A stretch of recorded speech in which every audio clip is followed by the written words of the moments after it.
গত কিছুদিন আগে আপনাদের দেখিয়েছিলাম কিভাবে আপনারা অটোক্যাড দিয়ে জমি পরিমাপ করবেন। তখন আমি মোটামুটি একটা রাফভাবে দেখিয়েছিলাম কিভাবে আপনারা অটোক্যাড দিয়ে মোজা ম্যাপ থেকে জমি পরিমাপ করতে পারেন।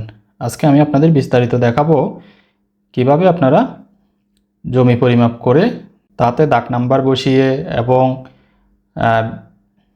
ওই জমির বিস্তারিত একটা নকশা তৈরি করে কিভাবে আপনারা প্রিন্ট করবেন। এই জন্য আমাকে প্রথমে যেতে হবে অটোক্যাডে।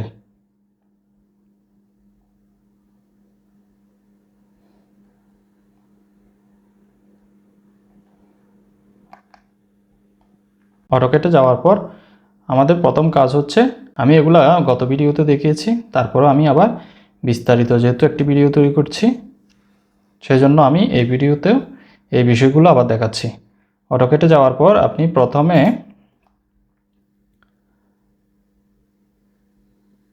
ফরম্যাটে চলে যাবেন। উপরে ফরম্যাট আছে, ফরম্যাটে চলে যাবেন। ফরম্যাটে গিয়ে আপনি যাবেন ইউনিটসে। ইউনিটসে যাওয়ার পরে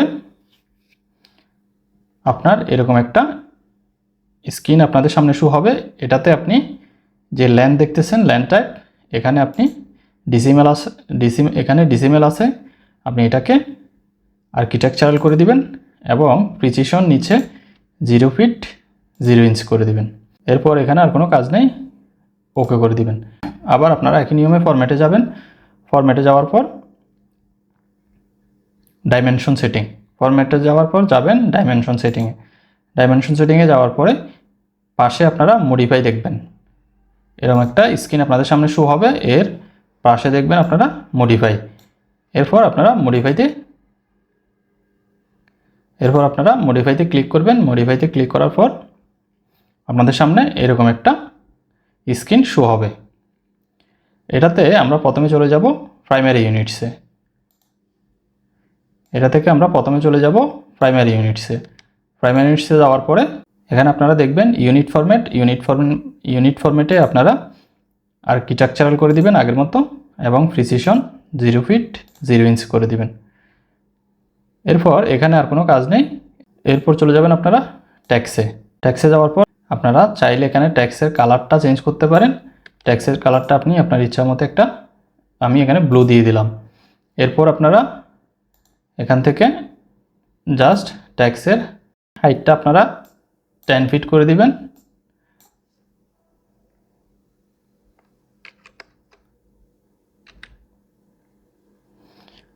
এবং এই পাশে যে দেখতেছেন ট্যাক্স অ্যালাইনমেন্ট আপনারা ISO স্ট্যান্ডার্ড করে দিবেন। এরপর আপনারা যদি চান এখানে লাইনসে গিয়ে আপনাদের লাইনের কালারগুলো একটু চেঞ্জ করে নিতে পারেন। এই জন্য আমার এখানে আছে, আমি লাইনের কালারগুলো হচ্ছে ইয়েলো দিয়ে দিলাম এবং এক্সটেনশন কালারটা আমি আমার পছন্দ মতো একটা কালার দিয়ে দিলাম, গ্রিন দিয়ে দিলাম। এরপর এখানে আর কোনো কাজ নেই। এরপর আমরা এখান থেকে ওকে দিয়ে এখানে ক্লোজ করে দিব। এরপর আমরা ফরম্যাটে গিয়ে আরেকটু কাজ করে নিব, সেটা হচ্ছে ট্যাক্সের। যেহেতু আমরা এখানে আমাদের দাগ নাম্বারগুলো লিখবো, সেজন্য ট্যাক্সের একটু কাজ করে নিব। এজন্য আমাকে আগের মতো ফরম্যাটে আসতে হবে। ফরম্যাটে এসে আমি এখানে ট্যাক্স স্টাইলে আসলাম। আসার পর আমার এখানে এরকম একটা স্ক্রিন শো হবে। এরপর হচ্ছে আমি স্টাইল নেম আমার যেমন সামনে থাকবে সব, জাস্ট এখানে ফন্ট হচ্ছে আপনি যে ফন্ট দিয়ে বাংলা লেখেন ওই ফন্টটা চেঞ্জ করে দিবেন। আমার এখানে শতনীয় MJ আছে, আমি ওটা খুঁজে নিয়ে ওটাই সেট করে দিচ্ছি। এরপর এখানে আমার আর কোনো কাজ নেই, আমি অ্যাপ্লাই দিয়ে ক্লোজ দিয়ে বের হয়ে গেলাম। এরপর আপনারা একটা মোজা ম্যাপ এখানে ইনসার্ট করাবেন। এই জন্য আপনাকে যেতে হবে ইনসার্টে যাওয়ার পর ইনসার্টে যাওয়ার পর আপনি এই রাস্টার ইমেজ রেফারেন্স এই অপশনটাতে যাবেন। এটাতে যাওয়ার পর আপনি আপনার মোজা ম্যাপটি যেখানে রেখেছেন ওখান থেকে এখানে মোজা ম্যাপটি ইনসার্ট করে নেবেন। আমি আমার মোজা ম্যাপটি ডেস্কটপে রেখেছি, ওখান থেকে আমি মোজা ম্যাপটি ইনসার্ট করে নিলাম। এখানে মোজা ম্যাপ ইনসার্ট করার সময় এরকম একটা স্ক্রিন শো করবে আপনাদের সামনে। এখানে জাস্ট আপনাদের কোনো কিছু করা লাগবে না। এখানে স্কেল আছে, স্কেলের টিকটা স্কেলের নিচে যে স্পেসিফাই অন স্ক্রিন এই টিকটা তুলে দিবেন। তুলে দেওয়ার পর এখানে জাস্ট 3960 দিয়ে দিবেন। এখানে কত দিতে হবে তা আমি গত ভিডিওতে আলোচনা করছি। যদি আপনার মোজা মেপটি 16 ইঞ্চি সমান 1 মাইল হয় সেক্ষেত্রে আপনি 3960 দেবেন। আমার মোজা মেপটি হচ্ছে 16 ইঞ্চি সমান 1 মাইল, সেজন্য আমি এখানে 3960 লিখলাম। এখন আমি ওকে দিয়ে মোজা মেপটি যেখানে রাখতে চাই সেখানে মাউসের লেফট বাটন ক্লিক করলে আমার মোজা মেপটি এখানে ইনসার্ট হয়ে যাবে। এরপর দেখবেন আপনি অনেক সময় মোজা মেপটি এখানে আপনার জুম ইন জুম আউট হবে না। সেক্ষেত্রে আপনি কম্পিউটারের কিবোর্ডে জেড চেপে এন্টার এবং এ চেপে এন্টার দিলে দেখবেন আপনার মোজা ম্যাপটি জুম ইন জুম আউট হচ্ছে। এরপর যেহেতু আমরা আজকে দেখব কিভাবে আপনি নকশা থেকে পরিমাপ করবেন এবং সেই পরিমাপে আপনার দাগ নাম্বার বসাবেন এবং আপনার লাইনগুলা কোনটা কত ফুট হয়েছে সেটা সহ আপনি একটা কাগজে প্রিন্ট করবেন। সেজন্য আপনাদের আরেকটি কাজ করে নিতে হবে, সেটা হচ্ছে আপনারা ফরম্যাটে গিয়ে লেয়ার অপশনে গিয়ে সেজন্য আপনারা ফরম্যাটে গিয়ে লেয়ার অপশনে যাবেন। লেয়ার অপশনে যাওয়ার পর আপনাদের সামনে এরকম একটা স্ক্রিন শো হবে। তখন আপনারা এখানে মাউসের রাইট বাটন ক্লিক করে একটা নতুন লেয়ার নিয়ে নেবেন। রাইট বাটন ক্লিক করার পর দেখবেন এখানে এই নিউ লেয়ার, এখান থেকে একটা নতুন লেয়ার নিয়ে নেবেন। এরপর আপনাদের কাজ হচ্ছে যত এখানে জিরো যে লেয়ারটা দেখতে পাচ্ছেন এটা হচ্ছে আপনাদের মূল, আমাদের যে অটোক্যাডের শুরুতে যে মূল লেয়ার ছিল ওটা।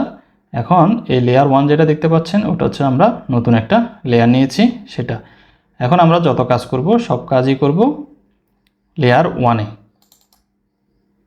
তাই আমি লেয়ার 1-এ মাউসের লেফট বাটন ডাবল ক্লিক করলাম। আপনি এখানে চাইলে লেয়ার 1-এর এখানে একটা কালার দিতে পারেন।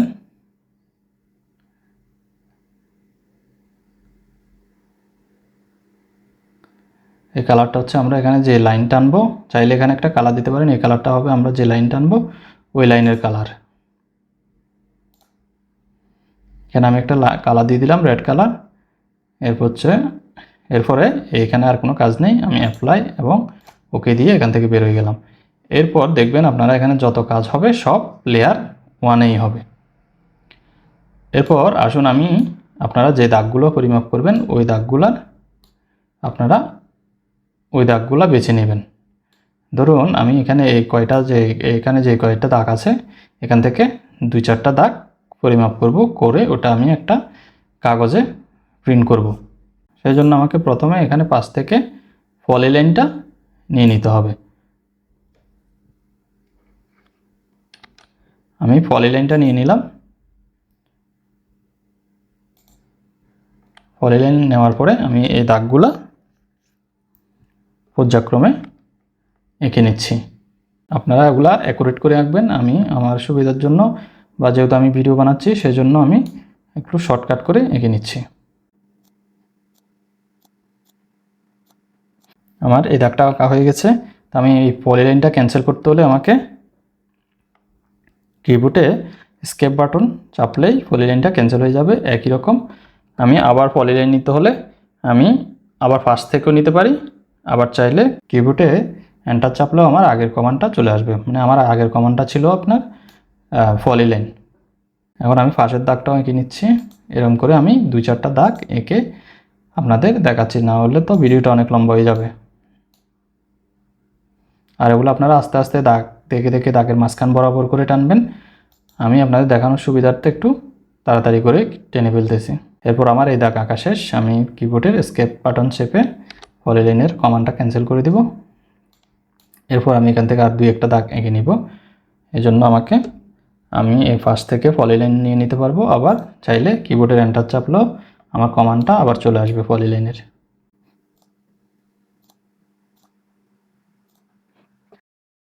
আমার এই দাগটাও আঁকা শেষ। আমি এখন পলি লাইনটা ক্যান্সেল করে দিব। এখানে আপনারা দেখতে পাচ্ছেন আমি এখানে 3টি দাগে পলি লাইন টেনে নিয়েছি। এখন আমি এই দাগগুলো ডাইমেনশন টেনে নিব, মানে আমার এই লাইনে কয় ফুট জায়গা আছে এবং এই লাইনে কয় ফুট জায়গা আছে, এভাবে আমি প্রত্যেক লাইনের ডাইমেনশন টেনে নিব। ডাইমেনশন টানার জন্য আমাদের যেতে হবে এখানে ডাইমেনশনে গিয়ে আমাদের যেতে হবে অ্যালাইনে। অ্যালাইনে যাওয়ার পর আমি যে কয়েকটি লাইন টেনেছি ওই লাইনগুলার প্রতি জমিনের সীমানা বরাবর আমি অ্যালাইন করে রাখবো। মানে হচ্ছে আমার এখানে কতটুকু কোন জমিনের সীমানা কোন পাশ কতটুকু ওটা আমি টেনে রাখবো।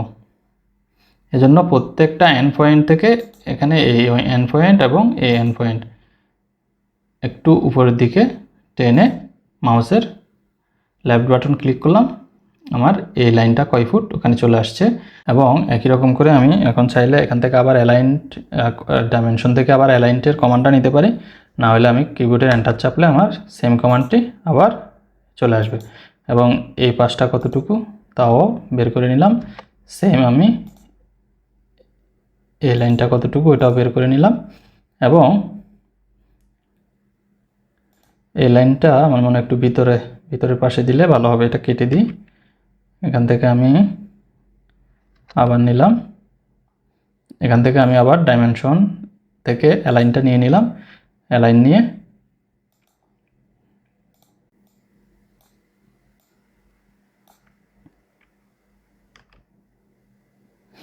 এটা একটু আমি ভিতরের সাইডে রাখলাম, কারণ হচ্ছে যে আমাদের এই দিকে আর একটা লাইন আছে, ওই লাইনটাও আমাদের এই পাশে দিতে হবে ওই জন্য।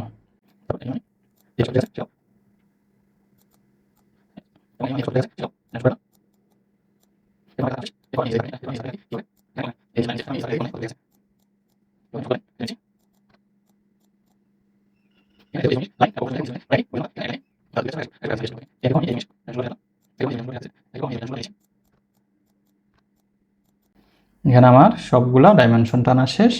এখানে আমি এখন আমার দাগ নম্বরগুলো বসাবো, এখান থেকে দেখে দেখে জাস্ট আমার দাগ নাম্বারগুলো লিখব। এরপর আপনারা এখানে দাগ নাম্বারগুলো বসানোর জন্য এখানে পাশে ট্যাক্সের একটা চিহ্ন আছে, অর্থাৎ চিহ্ন আছে, এই চিহ্নতে ক্লিক করবেন। ক্লিক করে এই চিহ্নতে ক্লিক করবেন। ক্লিক করার পর আপনারা যেই ঘরে আপনাদের বা যেই প্লটে আপনাদের নাম্বারটা লিখতে যাচ্ছেন দাগ নাম্বারটা, ওখানে লেফট বাটনটি ক্লিক করে একটু টেনে ছেড়ে দিবেন। এরপর এখানে আপনারা আপনাদের দাগ নাম্বারটা লিখে নেবেন। এখানে আমার দাগ নাম্বারটা ছিল 337। এখানে আমি ফন্টের সাইজটা একটু বাড়িয়ে নিব, এখানে আমি এটা 10 ফিট করে দিলাম, ওকেতে ক্লিক করলাম। ক্লিক করার পর আপনারা দেখতে পাচ্ছেন এখানে আমার, আপনি চাইলে এই ফন্টের সাইজটা আর একটু বড় করে নিতে পারেন। এখানে আমি 15 ফিট দিয়ে দিলাম। এই যে এখানে পাশে ওকে আছে, ওকেতে ক্লিক করলাম, এটা আর একটু বড় গেছে। এরপরে আমার মনে হচ্ছে না এর চেয়ে আর বড় দেওয়ার প্রয়োজন আছে। এই একই নিয়মে এই পাশ থেকে আবার এই টেক্সটের পাশ থেকে আবার টেক্সট নিয়ে আপনারা একই নিয়মে এই দুইটি দাগও লিখে ফেলবেন। এই দাগটি হচ্ছে আপনার 336 দাগ।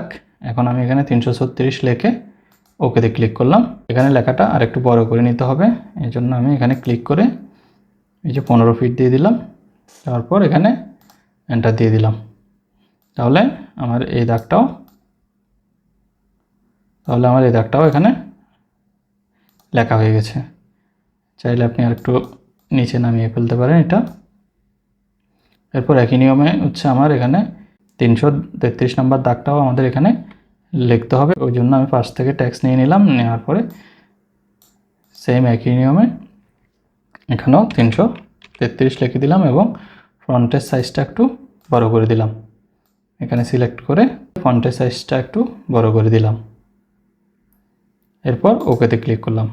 এরপর দেখুন আমাদের এখানে সম্পূর্ণ কাজটি হয়ে গেছে। এখন আমাদের কি করতে হবে, এখন আমরা একটি লেয়ার অফ করে দিব।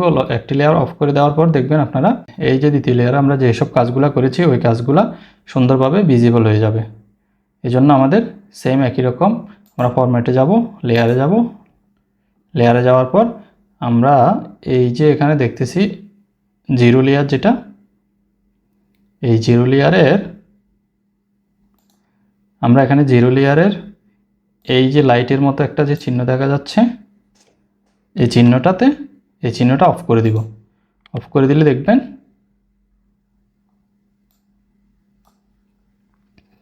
অফ করে এখানে অ্যাপ্লাই এবং ওকে করে দিব। তো দেখতে পাচ্ছেন আপনারা এখানে আমাদের যে আমরা ওই লেয়ারটা যখন অফ করে দিয়েছি, এখন আমরা যে লেয়ারের উপরে কাজ করেছিলাম ওই লেয়ারটা এখানে সুন্দরভাবে ভিজিবল হয়ে গেছে। এটা এখন সুন্দরভাবে দেখা যাচ্ছে। এটা আমাদের একটা নকশা হয়ে গেছে। এখন আমরা চাইলে এই নকশাটা আপনার যে কোনো প্রিন্টার থেকে প্রিন্ট করে নিয়ে আমরা আমাদের কাজ করতে পারি। এখন আমি আপনাদের দেখাবো কিভাবে আপনারা নকশা করার পর ওই নকশাটি AutoCAD থেকে প্রিন্ট করে নেবেন। এজন্য আপনারা যাবেন প্রিন্টের অপশন যেখানে পাবেন, অর্থাৎ এখানে এই যে প্রিন্টের চিহ্ন দেখা যাচ্ছে, এখানে এই প্রিন্টের অপশনে যাবেন। প্রিন্টের অপশনে যাওয়ার পর প্রিন্টার বা প্লটার নেমে আপনাদের কোনো প্রিন্ট সরাসরি যদি কানেক্ট থাকে ওটা ওকে করে দিবেন, বা এখন কম্পিউটার আপাতত সেভ করে রাখার জন্য আপনারা এখানে মাইক্রোসফট প্রিন্ট টু পিডিএফ এই অপশনটাতে ক্লিক করে দিবেন। ক্লিক করে দেওয়ার পর এখানে পেপার সাইজ হচ্ছে আপনি লিগ্যাল দিতে পারেন, A4 দিতে পারেন, এটা আপনার ইচ্ছা। যে কোনো পেপার সাইজ দিলেন। এখানে দেওয়ার পর এখানে আপনি দেখতে পাচ্ছেন প্লট এরিয়া, এখানে হোয়াট টু প্লট, এখানে আপনারা উইন্ডোজ করে দিবেন। উইন্ডোজ করে আপনি যতটুকু এরিয়া বা যতটুকু জায়গা প্রিন্ট করতে চান আপনার স্ক্রিন থেকে ততটুকু জায়গা সিলেক্ট করে দিবেন। সিলেক্ট করে ওকে করে দিবেন। এরপর আপনার এখানে আর কোনো কাজ নেই। আপনি চাইলে আপনার এই যে প্লটটা সেন্টারে রাখার জন্য, মানে আপনার পেপারের সেন্টারে রাখার জন্য আপনি এখানে সেন্টার দ্য প্লট এই অপশনে ক্লিক করে টিক মার্ক করে দিতে পারেন। আপনার প্লটটা পেপারের সেন্টারে চলে আসবে। এরপর আপনি ওকে ক্লিক করলে এরকম একটা অপশন আসবে। এখানে আপনার দেখাবে আপনি আপনার পেপারটা কোথায় বা আপনার নকশাটা কোথায় সেভ করে রাখতে চান। আমি উইন্ডোজে ক্লিক করে দিলাম। ক্লিক করে ফাইলের একটা নাম দিয়ে দিলাম, যে কোনো একটা নাম দেওয়ার পর এখানে আমি সেভ করে দিলাম। এরপর আমরা AutoCAD থেকে বের হয়ে যাচ্ছি। এখান থেকে বের হয়ে এই যে আমরা আমাদের যে পিডিএফ ফাইলটা সেভ করেছি সেটা হচ্ছে এখানে। এটা আমরা যদি ওপেন করে দেখি, আপনারা দেখতে পাচ্ছেন এরকম সুন্দর একটা নকশা হয়ে গেছে।